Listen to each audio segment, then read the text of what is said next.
Fala galera, de volta a mais um vídeo aqui do canal e hoje nós vamos clonar a tela inicial do YouTube utilizando Next.js e Material UI. Aqui está a interface do nosso projeto final que a gente vai desenvolver durante essa série e eu tenho também aqui o nosso projeto no GitHub. Eu utilizei esse projeto aqui, o Next Clone YouTube Test, foi o projeto que eu desenvolvi para preparar o desenvolvimento desse projeto que nós vamos iniciar aqui nessa série. Aqui tem a divisão das funcionalidades que a gente vai ver durante o desenvolvimento desse projeto. A gente tem a parte de configuração do Next, do SLint, do Pretty, do Edit Config, do Material UI. A parte onde a gente cria os componentes. Tem a parte de conexão com o MongoDB. Tem a parte de upload de imagens na AWS S3. Tem os endpoints que a gente cria. Então a gente vai envolver tanto a parte front-end quanto a parte back-end desse projeto. Tem a parte de autenticação, que a gente vai utilizar o NextAuth. A gente utiliza a integração do front-end com o back-end, passando as informações do JWT, que é o nosso token. Tem algumas melhorias que a gente faz, o tema Light e Dark, e a gente faz a publicação no final, no ambiente da Vercel. Então aqui a gente pode visualizar na nossa interface o nosso tema Light e Dark. A gente pode fazer autenticação também utilizando o provedor do Google. E isso é um projeto que a gente consegue envolver tanto o front-end quanto o back-end utilizando apenas o framework Next.js. Eu espero que esse projeto, essa série, possa trazer algum benefício e um entendimento bom para vocês, para desenvolver os projetos pessoais de vocês. Agora nós vamos para a parte de codificação. Eu já separei um diretório no D2 pontos aqui da minha máquina, pode ser qualquer diretório de preferência de vocês, onde eu vou executar os comandos para criar o nosso projeto, onde vai ficar todo o nosso código-fonte. Então eu vou utilizar aqui o Hyper como o nosso terminal, vocês podem utilizar também qualquer tipo de terminal. Para desenvolver essa parte inicial do nosso projeto, a gente vai precisar do VS Code, do Node e do Git. O meu Node está na versão 14.15, e o meu Git está na versão 2.29.2. Eu estou utilizando o Windows para desenvolvimento do nosso projeto. Então vocês podem desenvolver em qualquer tipo de plataforma. E agora a gente vai executar os comandos para criar o nosso projeto. Assim como mostra na própria documentação aqui do Next, o setup de inicialização do nosso projeto, a gente tem o npx Create Next App. Esse npx ele é um setup que já traz algumas configurações base para o nosso projeto. Eu poderia criar de forma manual através do npm init ou npm install, fazendo a instalação das bibliotecas de forma manual, mas eu vou utilizar esse setup porque ele já vai adiantar um bom tempo para a gente. Então voltando aqui no terminal, eu vou executar esse comando npx create next app e vou dar um nome para o nosso projeto. Nesse projeto aqui eu dei o nome de Next.js Clone YouTube-teste, porque ele era a aplicação de teste para o roteiro aqui do nosso vídeo. Então eu vou dar um nome agora oficial de Next.js Clone-YouTube. O que ele vai fazer? Ele vai utilizar o próprio Node para buscar esse setup inicial e criar o nosso projeto. Ele demora um pouquinho, então vai depender da máquina de cada um. E ele vai criar basicamente uma pasta chamada Next Clone YouTube. Foi exatamente esse comando que a gente executou. Então todo esse nome que a gente coloca aqui, ele cria uma pasta. Bom, demorou um pouco, mas nada demais. Eu vou navegar até esse diretório que eu acabei de criar. Então eu dou um cd Next.js Clone YouTube e vou digitar o comando code ponto. Agora com a minha aplicação aberta, eu já tenho aqui, eu tenho alguns plugins. Eu vou deixar a lista de plugins, de extensões que eu instalei no meu VS Code. Então aqui nesse botão de Extensions, basta você clicar aqui e pesquisar aqui sobre as extensões que eu vou deixar aqui na descrição do vídeo. Então eu tenho aqui também algumas extensões que são importantes para a gente visualizar o nosso projeto da mesma forma que eu estou desenvolvendo. Então aqui a gente tem esse VS Code Icons que vai trazer essa cor um pouco diferente se o seu não tiver dessa forma. Mas aqui nessa tela inicial a gente vai alterar um pouco. Como a gente já sabe, então se você ainda não sabe como é que funciona essa estrutura de pastas, novamente esse card que vai estar passando aqui é um tutorial onde eu explico os conceitos básicos de Next. Mas aqui dentro de Pages são todas as páginas acessíveis da nossa aplicação. Então tudo que eu colocar, todo arquivo que eu colocar .js aqui dentro, vira uma página de rota da nossa aplicação. Para organizar, eu vou criar aqui um new folder na raiz do nosso projeto chamado src. dentro de SRC eu vou arrastar a minha pasta Pages. Então eu já vou remover algumas coisas que eu não vou utilizar, que foram criadas de forma automática para a gente, que é essa parte de styles. Então aqui em app.js eu vou remover, que eu não estou utilizando mais. Aqui dentro de index eu vou deixar somente uma div, clone YouTube com Next.js mais Material UI. Vou remover esses styles, não estou utilizando. Esse head eu também não estou utilizando. Então eu deixei minha aplicação bem simples, removi o que eu não estou utilizando por enquanto, vou deixar somente o que for necessário aqui. Então à medida que a gente for criando o nosso projeto, a gente vai mudando esses arquivos. Uma coisa que é importante a gente entender quando a gente vai desenvolver um projeto é definir quais são os recursos básicos para a gente lançar essa primeira versão. O que a gente precisa, o mínimo que a gente precisa para lançar essa primeira versão que a gente chama de MVP. Então a gente já tendo isso em mente, a gente começa o nosso desenvolvimento. Lembrando que o desenvolvimento pode começar com 1, 2 ou 3 ou N desenvolvedores. Dessa forma, a gente precisa definir um padrão de estrutura para o nosso projeto, garantir que os desenvolvedores vão atender a regras específicas da nossa aplicação. Para isso, a gente vai instalar o ESLint, o Pretty e o Editor Config. Nós vamos fazer algumas configurações para manter a compatibilidade entre códigos de diferentes desenvolvedores, porque cada desenvolvedor tem uma forma de codificar. Tem um vídeo que eu vou deixar aqui no card onde eu falo só sobre essas configurações, mas aqui a gente vai fazer também de uma forma um pouco mais rápida. Então vamos lá, o que a gente precisa? Primeira coisa, eu vou abrir o console com Ctrl aspas, ele vai abrir um terminal. Eu poderia executar tanto os comandos através desse terminal, quanto dentro do meu VS Code. Agora eu vou utilizar aqui dentro do VS Code. Primeira coisa que a gente vai fazer é instalar o ESLint. Então, todos os pacotes que a gente instala fica dentro aqui de package.json. Então, ele já veio o Next, o React e o React DOM. O Next na versão 10.0.3, o React na versão 17.0.1. Agora a gente vai fazer a instalação utilizando o npm. Eu poderia utilizar o yarn add, mas eu vou utilizar o npm install ESLint e vou dar um -d, porque eu quero ele somente como dependência de desenvolvimento. Quando ele for para produção, eu não quero que esse pacote seja instalado. Agora com o ESLint instalado, a gente pode conferir aqui que nosso package.json tem um grupo agora de dev dependency com ESLint na versão 7.15, que foi o que a gente acabou de instalar. É a última versão que eu consegui atualizar aqui nesse pacote. Se a gente acessar aqui na documentação o ESLint, que é onde a gente traz essa correção automática de problemas com código JavaScript, a gente tem esse Get Started, onde mostra, esse primeiro passo a gente já fez, foi instalar o pacote do ESLint na nossa aplicação, e agora a gente tem que inicializar as configurações. É um setup onde já vai trazer uma configuração padrão para a gente do ESLint. A gente não precisa fazer tudo isso manual. Então a gente já faz através desse setup. Então eu colo esse npx ESLint --init. Ele vai trazer um wizard de configuração aqui para a gente. Primeira coisa que ele vai fazer, deixa eu tirar essa música aqui.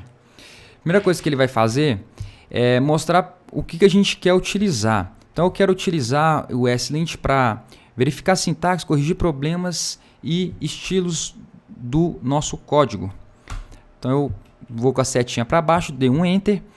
E qual que é o tipo de modos que a gente está usando no nosso projeto? Eu vou pôr aqui, ó, JavaScript, import, export.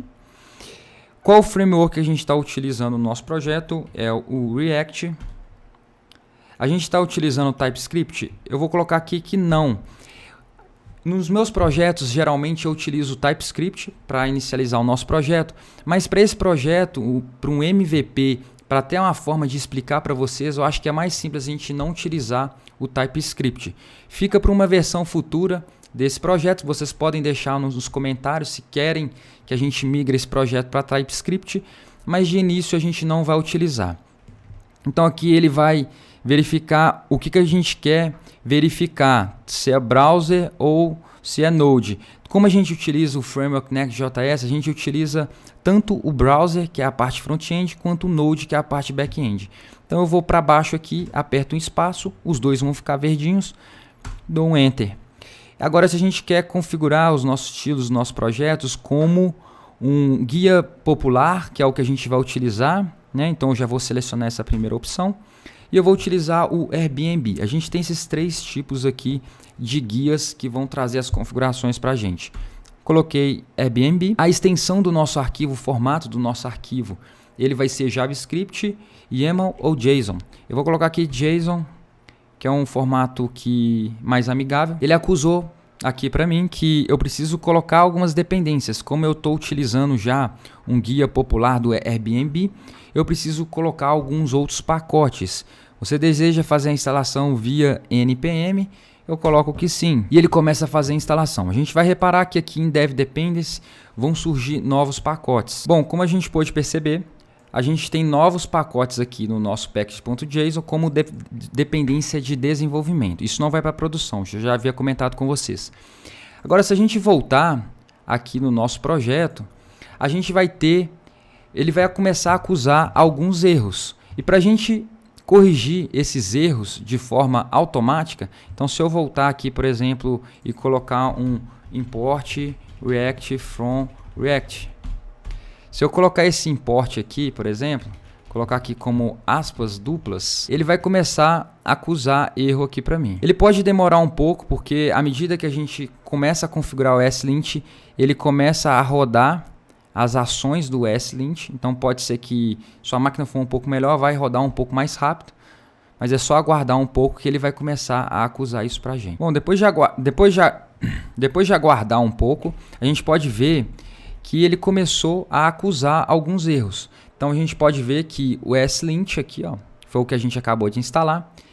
Ele está falando que eu tenho que colocar aspas simples. Mas se eu simplesmente salvar o meu arquivo com Ctrl S, ele já faz essa correção para mim. Por quê? Se o seu não está fazendo ainda essa correção, vocês vão colocar Ctrl Shift P, Open Settings, vão pegar a opção JSON e vão colocar esse trecho aqui, ó.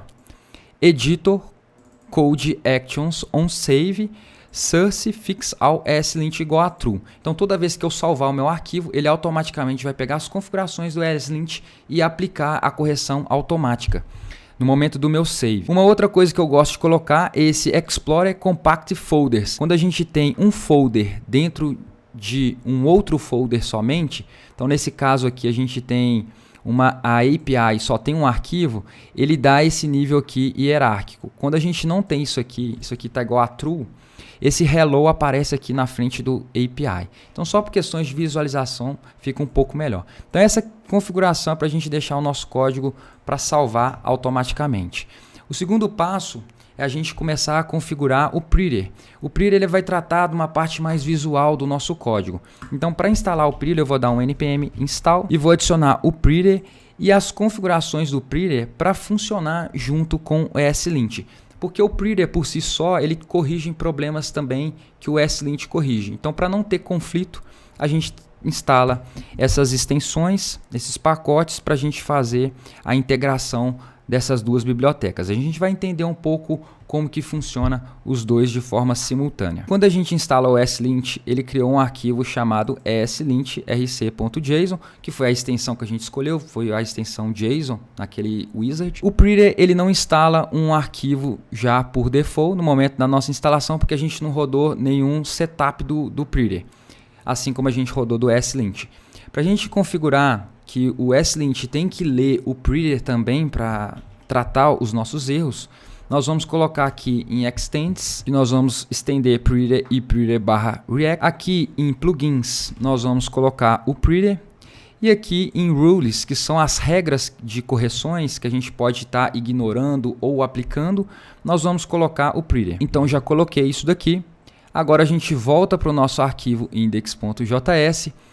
E a gente tinha antes, a aspas duplas, ele acusava o erro. Então eu volto aqui para aspas duplas, ele fica acusando o erro. Se eu volto para aspas simples, que é o que o meu Prettier está corrigindo, ele acusa que está com erro. Então assim, entrou um pouco em conflito o meu Prettier com o meu ESLint. Então para a gente corrigir isso, nós vamos criar um arquivo aqui na raiz, chamado .prettierrc. Esse arquivo, se ele não tiver legível para você de uma forma mais visual, vocês vão instalar duas extensões, um ESLint, para a gente ler os arquivos do ESLint, e nós vamos instalar uma extensão chamada Prettier Code Formatter. Então a gente clica aqui em Install, que é essa extensão que a gente vai estar instalando para a gente conseguir ler esses arquivos dessa extensão, desse tipo de Prettier. E aqui dentro nós vamos colocar algumas configurações, que eu quero aspas simples, porque o meu Prettier acusa que aspas simples é um erro. Então eu vou colocar aqui, eu quero aspas simples. Colocar uma vírgula em tudo. Minha tab vai ser de 2 e uma linha no final do meu arquivo. Vai ser automática. Então se eu voltar agora aqui dentro desse arquivo meu, ele ainda continua dando o erro de Prettier. O que eu posso fazer é dar um Ctrl Shift P e dar um reload aqui na minha janela do meu VS Code, só para ele carregar novamente as configurações. A gente aguarda um pouco até essas configurações serem aplicadas. Então eu espero carregar meu VS Code. Eu dou um Ctrl S, ele vai permanecer aspas simples, porque a minha configuração do Prettier está permitindo aspas simples. Então eu não tenho mais erro nesse import, mas agora eu tenho um erro aqui dentro do meu arquivo que fala que eu estou colocando HTML dentro de arquivos com extensão .js. Para eu ignorar esse erro, permitir que eu possa colocar HTML dentro de arquivos JavaScript, eu venho aqui dentro de ESLint-rc e coloco essa regra, permitir HTML dentro desses dois tipos de arquivos. Agora, se eu voltar aqui, o meu erro some. Então, à medida que a gente for desenvolvendo, precisando de novas regras, a gente vai adicionando aqui dentro. E para finalizar essa parte de configuração do nosso projeto, essa parte inicial de configuração, nós vamos instalar uma extensão chamada editor config for VS Code. Então, vocês clicam em instalar, tem essa imagenzinha aqui do editor config. Com essa extensão instalada, vocês vão clicar aqui no botão direito na raiz do projeto e vai ter uma opção aqui embaixo, generate.editor-config. Esse editor config vai garantir que todos os desenvolvedores, por mais que eles tenham configurações diferentes no editor, eles vão garantir que o desenvolvedor vai desenvolver identando com 2 espaços no tab. A indentação vai ser com espaço, então vai ter toda essa regra aqui. Ele já trouxe essas configurações só de clicar em generate.editor-config. A gente vai manter dessa forma e agora a gente vai começar o desenvolvimento do nosso projeto, que a gente já tem a parte de configuração pronta.